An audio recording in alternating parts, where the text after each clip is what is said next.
Today we're working on a Nissan Murano. This one's a 2009. It's a P0463. You can see these are all burned up. You've got an access panel, but to get to it's a pain because there's a seat bracket that goes right over the top. You want to do both sending units because whatever happens to this one happens to this one. 360 degrees divided by 572 degrees.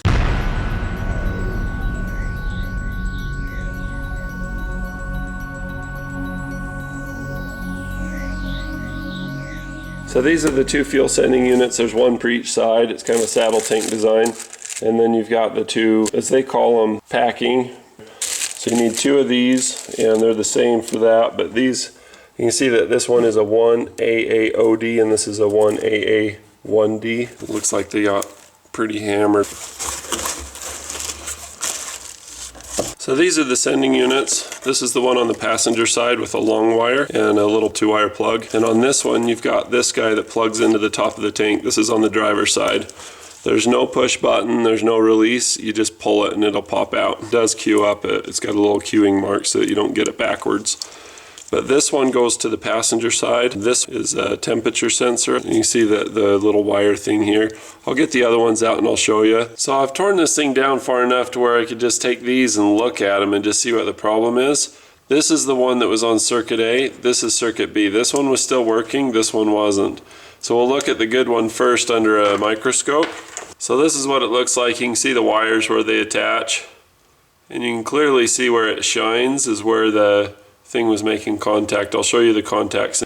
But they slide across it. You can see here, that's where the full tank position is, I believe. You can see these are all burned up. They're all swollen and it looks like they're together or something. The circuit said it said high input. So I don't see anything broken, but I do see a pretty good smear on it. This side, it seems like it gets all the wear, the 80-20 rule. 20% of the thing gets 80% of the wear. So here they are side by side. We'll push the seat forward so we've got some room to work. Right off the bat, on the front of the seat assemblies here, you see these brackets. There's a 16mm bolt. To get to those, you got to use a dental pick or something and push up on the tab. Underneath, you've got an access panel. And then the job becomes a lot like the predecessors. But to get to it's a pain because there's a seat bracket that goes right over the top of the access panel. Yeah, that's what I was thinking. And then when you lower the seat back down, you can see there's another 16mm bolt here, here, and then there's another one up here in the corner. So all of these have to come out. There's a bunch of plugs for the side curtain airbags on each side. All through here, there's a whole bunch of them. And then you see there's another bolt here. And there's a spring-loaded release barrel kind of a system here so that you can get the seat to release. You just pull that forward. The little seat from the driver's side you can set aside pretty easy. This one's tough to get out because you have your body control module for the airbag system sticking off the back of it. And it's just a bigger one. The 60 part of the 6040 is just huge. But now you can see that we've got access to each of our access panels. You see the dent in the carpet where that big metal bar holds everything in. The second one involves a little wire harness. You just have to slide the grommet on. It's not super critical.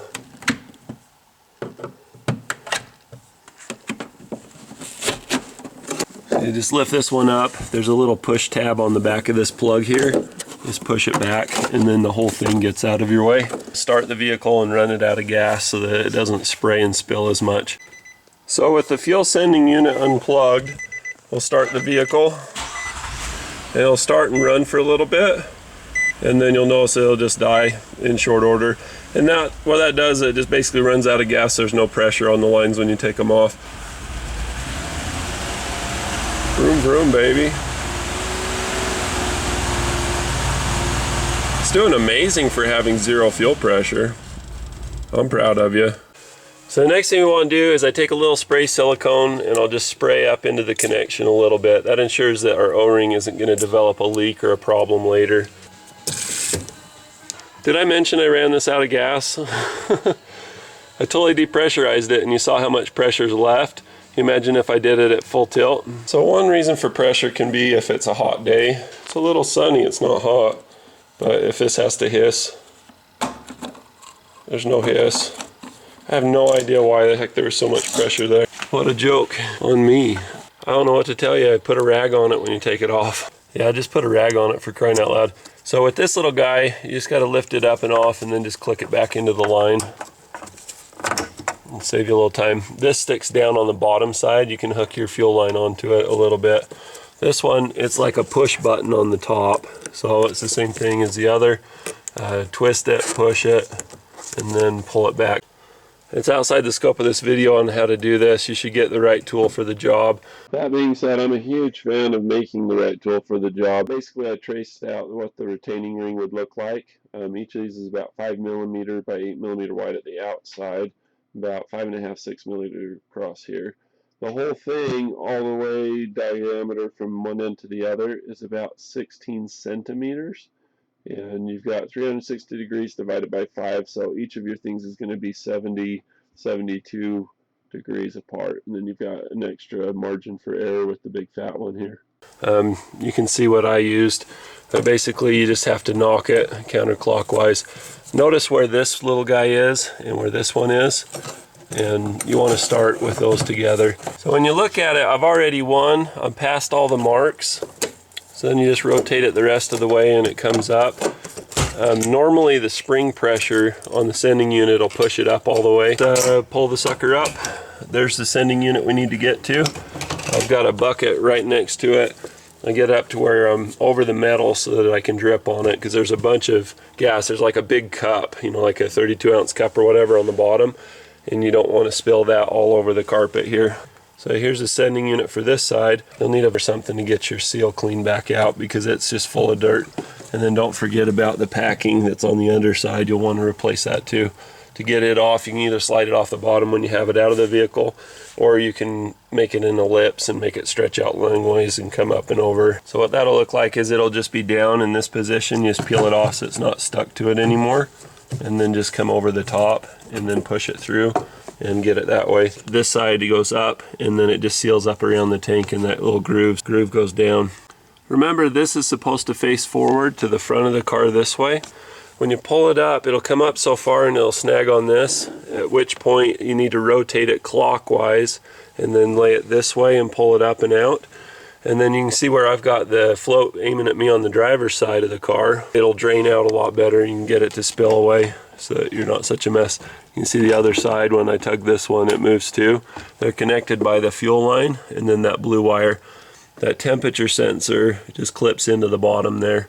But you got to get the pump up and out to get to any of this, and you'll think it's impossible to get the pump out, but trust me, if you get it up to that certain point and then rotate it clockwise all the way around till this part here is to the front, and then just lay it up and out, it'll come out pretty easy. This is the fuel sending unit, the fuel pump from the driver's side.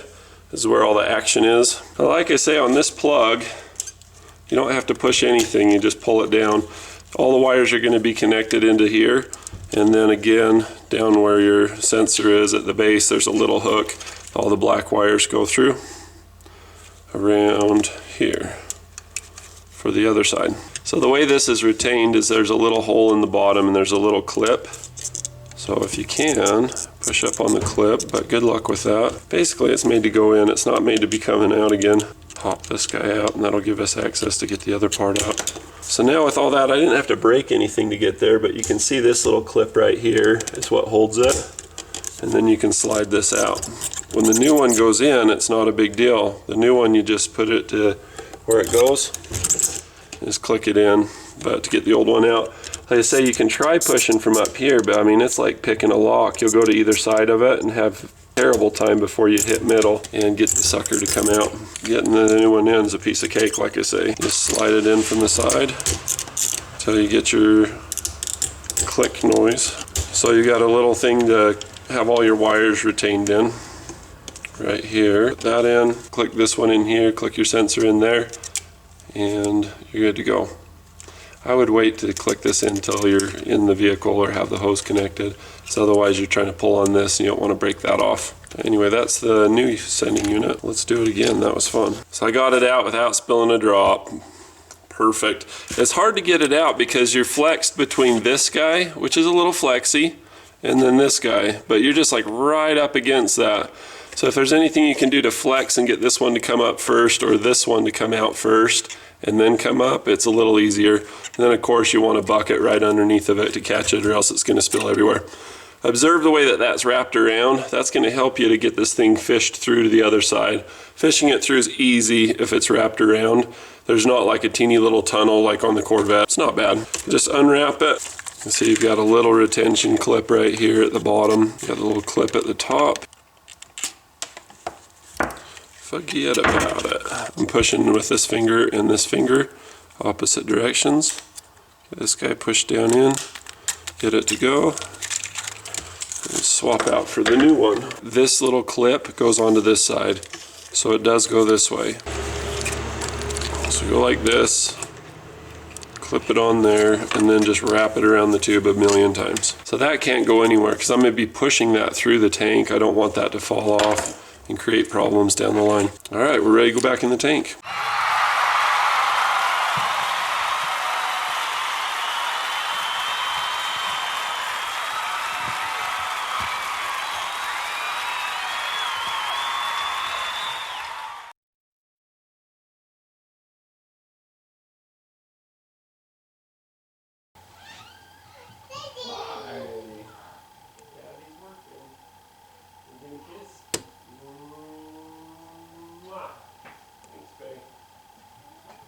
Good girl.